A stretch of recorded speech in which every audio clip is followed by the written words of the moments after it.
Ертең әр қайсымызға сайлаушылар сіз не істедіңіз деген бір ғана сұрақ қояды. Және бұл сұрақ әбден әділетті.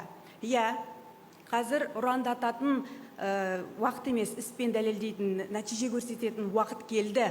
Өз кезегімде мен де елдің болашағы, қарапайым халықтың әл ауқатын арттыру және мәдениетіміз бен әлеуметтік саламызды жаңа деңгейге көтеру үшін еңбек етуге дайынмын.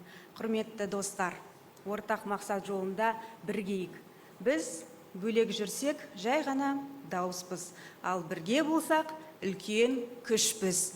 Ертең әр көпшілігіңіз мені бала күннен бері сахнадан көріп, өнерімді тамашалап, кинодағы рөлдерім, телевидениедегі бағдарламалар арқылы таныдыңыздар. Жылдар бойы шығармашылықпен айналысып, еліміздің мәдениетін дамытуға өз үлесімді қосып келдім. Алайда, соңғы жылдары өмір маған жаңа бір белестің есігін айқара ашты. Мүмкін уақыт өте келе азамат ретінде есейген шығармын. Мүмкін елдің мұң-мұқтажын сырттан бақылап отыруға төзімім жетпеген болар. Қалай болғанда да мен бүгін үлкен саясатқа қадам басуға бел будым. Маған саяси ұйымдар көп қой, неге дәл осы халық партиясы деген сұрақтар көп қойылады. Мен бұл партияның құрамында бұрыннан бармын негізі.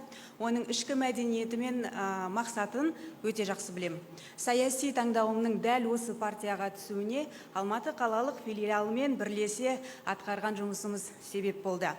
Қазақстан халық партиясы сөзін ісімен дәлелдеп жүр. Мысалы, біз Алматыда ешкім назар аударғысы келмеген күрделі мәселені шештік.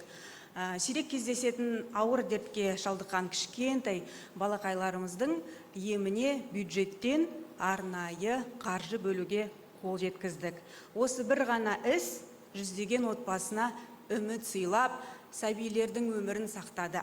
Мұндай нәтиже тек халықтың шынайы жанашырлығының ғана қолынан келеді. Көпшілігіңіз мен партиялық тізімге кірдіңіз ба? Кірдім деп жатыр ғой, енді шүкір.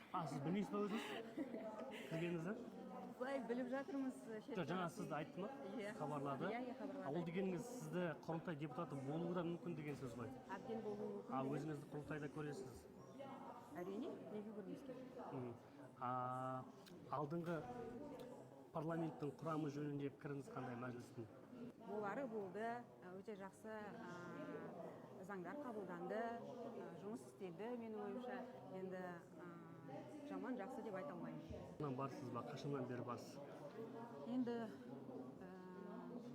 біраздан бері бармын, бірақ көп емес. Енді ғана қадам басып жатырмын ғой. 25-ші жылдан. Өзіңіз қадам басып жатқаннан кейін саяси жолға. Әрине, оңай емес. Өнерден келген адам ретінде, шығармашылықпен айналысып жүрген адам ретінде. Дегенмен өзі жүрегіңіз Қазақстан деп соғып, елім халқым деп соғып жүргеннен кейін, әрине,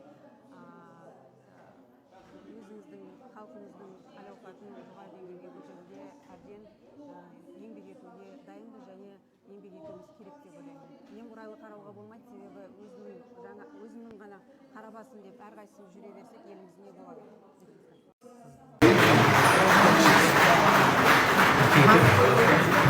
Не туралы болды? Соңғы оқыған заң. Не отвлекайте, мы интервью берем. Девушка, мы же интервью берем. Соңғы оқыған заңыңыз қандай?